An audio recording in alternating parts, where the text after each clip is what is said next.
The blockade of the Strait of Hormuz by the United States of America seems to have failed within the very first day, and that's why Donald Trump announced that the US is returning to negotiations with Iran. A new meeting between the negotiating teams of the two countries could take place in Islamabad as early as Thursday or Friday. And in this situation, Trump really has problems. Despite the Americans' blockade of Hormuz, a Chinese tanker calmly passed through the strait today. Moreover, Iran, ahead of the negotiations, has presented the US with a bill for the damages caused. And now Iran is also demanding almost $300 billion in compensation from the US. Moreover, the closest US allies in the region, such as Saudi Arabia, have called on Trump to make peace, sit down at the negotiating table, and end the blockade of the Strait of Hormuz. And Trump seems ready to make concessions. The US has offered Iran a significant concession regarding its nuclear program.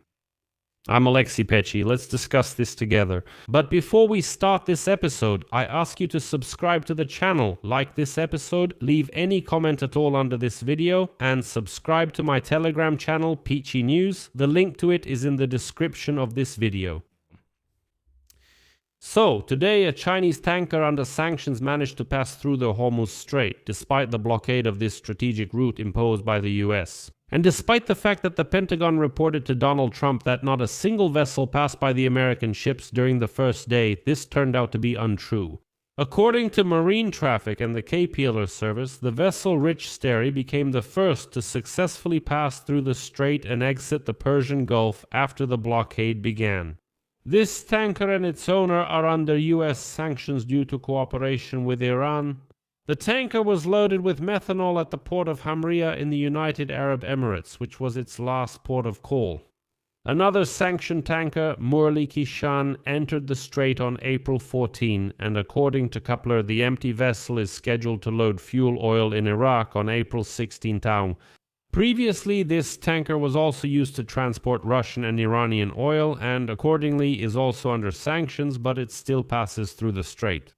Against this backdrop, Saudi Arabia is trying to persuade the United States to lift the blockade of the Hormuz Strait and resume negotiations with Iran, fearing further escalation in the Middle East. The Wall Street Journal writes that officials in Riyadh believe Washington's current pressure tactics on Tehran could lead to the opposite result. Namely, to the closure of the Bab-el-Mandeb Strait as well, which connects the Red Sea to the Gulf of Aden and carries an additional 12% of all maritime oil shipments and 8% of liquefied natural gas.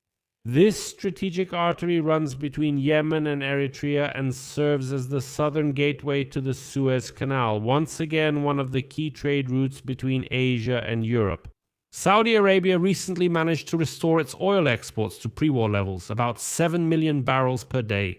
Despite the closure of the Hormuz Strait, thanks to transporting oil through a pipeline to the port of Yanbu on the Red Sea. However, these supplies will be at risk if the Bab-el-Mandeb Strait is closed by the Yemeni Houthis. That's why the Saudis are telling Trump they've solved the problem. And now another problem is coming up, so you need to make a decision because of your war against Iran, well, everything here could come to a complete halt. And against this backdrop, Donald Trump himself announced today that negotiations with Iran will resume in the next 2 days. And earlier, insiders reported that the US and Iranian delegations are planning a new meeting in Islamabad as early as Thursday or Friday. By the way, Geneva is also being considered as a possible venue for the negotiations. Moreover, sources claim that Washington and Tehran are continuing consultations about a new round of direct talks. And here it's important to mention one crucial piece of the puzzle. Today, on April 14, the first direct talks between Israel and Lebanon since 1993 were held in the United States. The ambassadors of both countries in Washington and US State Department head Marco Rubio attended the meeting. Israel's main demand is complete disarmament. The day before, the group called on the Lebanese authorities to refuse negotiations with the Israelis and had already called them pointless. But Trump's representatives stated that if the Lebanese authorities finally get rid of those terrorists from the Hezbollah group, then peace will come to Lebanon and Israel will stop further attacks. And this is an important point because if Israel and Lebanon reach an agreement, negotiations between the US and Iran will really take place in the coming days. because the war between Israel and Lebanon is also part of this larger war. And against this backdrop, it becomes known that Donald Trump has started to backtrack and make concessions. Do you remember Donald Trump's tough statement that he would only accept Iran's surrender and would not allow the Iranian nuclear issue to remain unresolved? And that future generations of the US would have to go to war against Iran again? He says, I won't allow it so that in 10 or 20 years we have to go to war again. No, he says, I will totally solve this problem right here and now. Trump sternly declared that Barack Obama was weak because he signed a deal with Iran for only 10 years. But Donald Trump will achieve a permanent deal with Iran forever. We will completely resolve the issue of Iran's nuclear program. Do you recall Donald Trump making such statements? But then something went wrong. Axios sources reported that at the negotiations in Islamabad last weekend, US Vice President Jay Divins proposed that Iran suspend, rather than permanently end, all nuclear activity for 20 years. Once again, that means Trump is now also agreeing to a temporary deal on Iran's nuclear program. And in Tehran, they felt that, okay, Trump is showing weakness, and they stated that they would only agree to a deal for 5 years, no more. They say, wait a minute, at first you said this would be a permanent deal, for life, forever actually. Now you're saying 20 years, so we're demanding 5 years, no more. That is even less than what Barack Obama once signed. That is, if the parties do focus on the duration and not on the complete dismantling of the Iranian nuclear program. The problem for Trump is that such an agreement may resemble the one reached in 2015 by Barack Obama's administration with the participation of European countries, Russia, and China.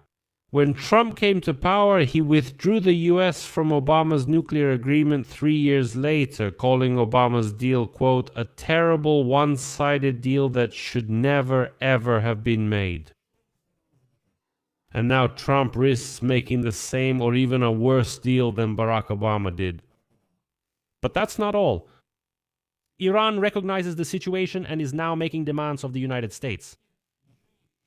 That's what Trump is about. The spokesperson for the Iranian government, Fatemeh Makanjeri, stated on April 14 that Iran's initial assessment of the damage from the US and Israeli strikes amounts to about $270 billion. One of the issues our negotiating team is advancing, and which was also discussed during the talks in Islamabad, is the issue of military reparations from the US. Iran's losses from the US and Israeli attacks are currently estimated at about $270 billion. So now Iran is also demanding reparations from Trump for this war. I'll leave it at that. Share your opinions and conclusions in the comments below this episode. Subscribe to the channel, hit the bell, and don't forget to like. If you want to support the work of this YouTube channel, the description of this video says support the Alexi Pichi channel. Choose any convenient. I will be grateful for any support you can give. That's it for now. Take care. Goodbye, everyone.